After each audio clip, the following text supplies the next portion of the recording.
Hello again, YouTube. This is DJ Vendetta.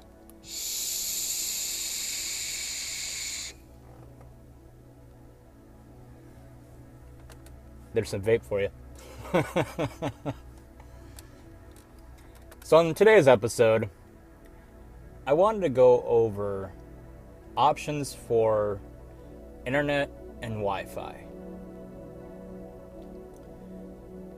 You have several different options available to you, such as hijacking somebody else's internet, satellite internet, mobile hotspots, open Wi-Fi networks at, like McDonald's, Starbucks, Lowe's. And then even I've heard of some places when you go to a campsite, some of them have a way to plug in like Ethernet, so you could actually be running some sort of Wi-Fi network or plugged in network in your vehicle with your laptop. I have never stayed at an RV park or campsite, so I really wouldn't know on that matter. But when it comes to using the other options, I do have some experience with with most of them. So to go over number one, hijacking a Wi-Fi network. I wouldn't do it. I never have. Can you do it? Yes. Is it illegal? Yes.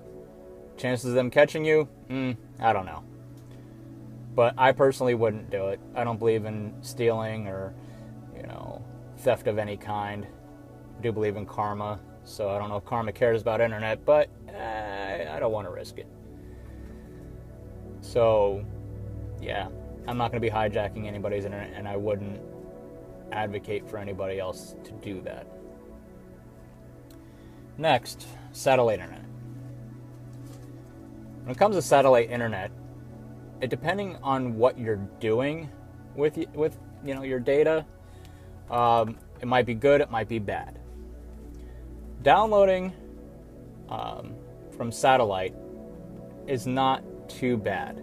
You're going to be able to definitely watch standard, definition videos, and do pretty much everything else on the internet that, isn't streaming. Well, again, you can stream, but it's not going to be the highest quality of streaming. But you're going to be able to go wherever you want, boondock, out in the middle of nowhere, and as long as you have a clear line of sight, you'll be able to use your satellite internet.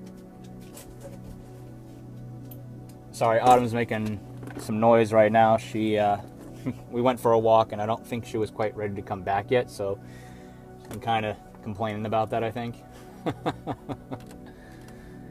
But anyways, when it comes to satellite internet, if you're doing nothing but downloading, as in receiving data from the internet, it may not be a bad option. If you're trying to upload videos, if you're a YouTuber or you're trying to upload large files, it may be a bit of a hassle.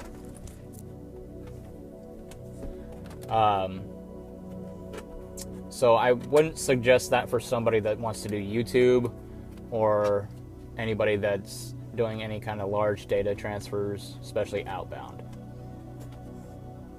Okay, then you have, open Wi-Fi networks, Wi-Fi hotspots, such as,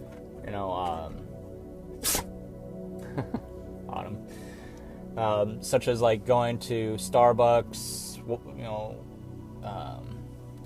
Lowe's, McDonald's. Depending on what time of day that you're trying to use those, they may not work that well. Especially if you're trying to upload. Forget it at McDonald's or Starbucks. Just forget it. Lowe's, you might be able to get away with it depending on what time of day it is and how many people are actually using the internet service there. There's obviously other open Wi-Fi networks available, but I think you're going to be running into the same problem because a lot of open Wi-Fi networks are being used by many different people. So you're going to have issues with bandwidth. how much actual data you can be using at one time and sharing that network with other people. The more people that are on that network, the less bandwidth that you have, the less available speed that you have. So then that takes us on to mobile hotspots, or using a Wi-Fi hotspot on your phone, or just using your phone for everything that you're doing. There's mobile hotspots out there, the specific devices just for creating an internet hotspot. There's ones out there that are prepaid and ones that are contract. The ones that are prepaid, I definitely wouldn't suggest for the most part, because many of them offer that they're unlimited, and they're not going to throttle you, and then they have a tendency to recant on that. And because they're prepaid and you're not locked into a contract, they can change your service.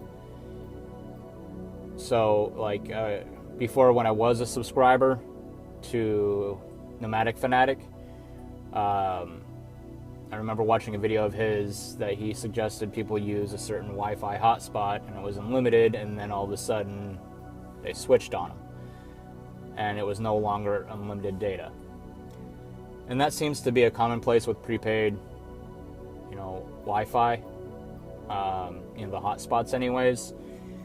So, I wouldn't necessarily suggest going with one of those. If you're using some kind of contract device, they can get really expensive. And when you're van dwelling, depending on if you're traveling or just van dwelling and working, that might, take a huge chunk out of your budget depending on what you're doing. If you're doing a lot of traveling, you want to be spending your money on fuel, food, basic necessities, and van repairs, things of that nature. So the last thing you want to be doing is paying $100, $200 a month for your internet using a Wi-Fi hotspot, through your carrier. Even a lot of contract phones, you can get your tethering feature or your Wi-Fi hotspot from your phone, but they're going to greatly limit your data usage. They may give you 4 gigabytes a month, 5 gigabytes a month, which really is not that much in this age that we're at with the internet, and how much data somebody can actually go through, especially if they're streaming a lot of video. You can go through 5 gigabytes in a day, depending on what you're doing. I've been known to use 100 gigabytes in 1 month and just streaming. So, with a lot of those contract services and prepaid services that are out there, they're going to limit your usage. In one way or another, they're going to throttle you or just limit your data and then charge you if you want more. But what I have found is a little diamond in the rough, so to speak. I've been on Metro PCS for, at least 6 months now. And I had a couple junk phones because I had T-Mobile and I broke my phone and it was going to cost too much to get another iPhone. So I ended up going over to Metro PCS and, getting this crap LG G3. And then I ended up getting an actual Metro PCS Samsung phone. And they were just bad. I wouldn't suggest that anybody actually use a Metro PCS phone because from my research, they're using outdated, low-quality equipment for those phones, and you're not going to be happy with the reliability of those phones. So, being on Metro PCS, I have unlimited data, up and down, no throttling. I can tether with it. They're not charging me to tether. I did recently see that they were charging $5 a month for tethering, or also known as a Wi-Fi hotspot.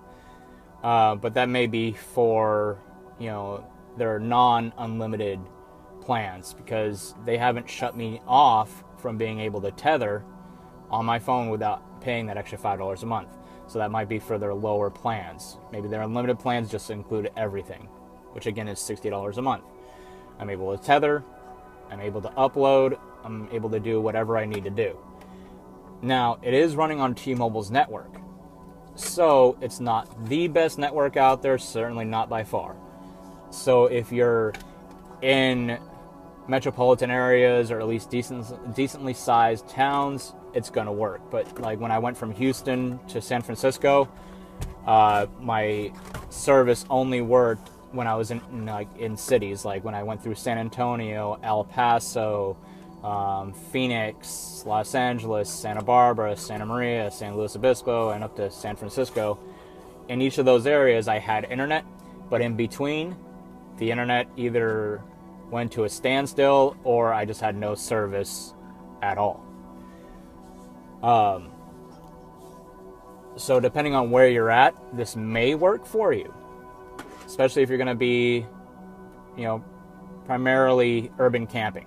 If you're urban camping most of the time, I think this will be a great option for you. Especially if you want to be able to upload. If you want to be a YouTuber, or you want to be able to share videos like on Facebook and whatnot, you may want to use this service, MetroPCS. Now, I am not paid for by MetroPCS. MetroPCS barely even knows who I am. I'm just, a patron of theirs. I'm a customer. So they're not paying me to do this video. I have no association with MetroPCS whatsoever.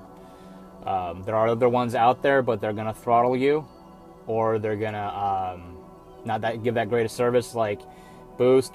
I've had Boost before, and yeah, it does run on Nextel's network, but they work it a little differently. You don't get priority at all. And I would probably say that with MetroPCS. I probably don't get the best priority versus T-Mobile customers. But I can definitely say it is better than Boost. So it does work for me. Now, Boost, I think, may be a little cheaper. I don't know if they still have unlimited. I'm sure they probably do. But, and also on top of that, you do have Nextel. Sprint Nextel, whatever it is. Yeah, Sprint. I think they still have an unlimited plan, but I don't want to be stuck in a contract. I don't like contracts.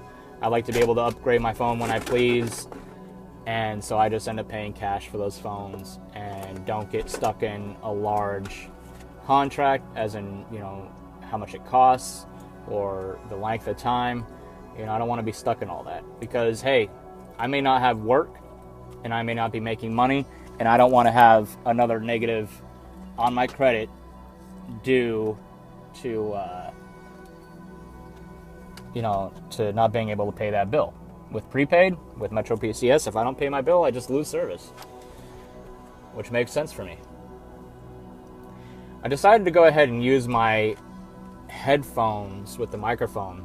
Let me know how it sounds, if it sounds better than just using the regular, phone mic. Maybe eventually I'll actually upgrade to a decent microphone. And who knows? But anyways, this was about, your internet and what you have available to you.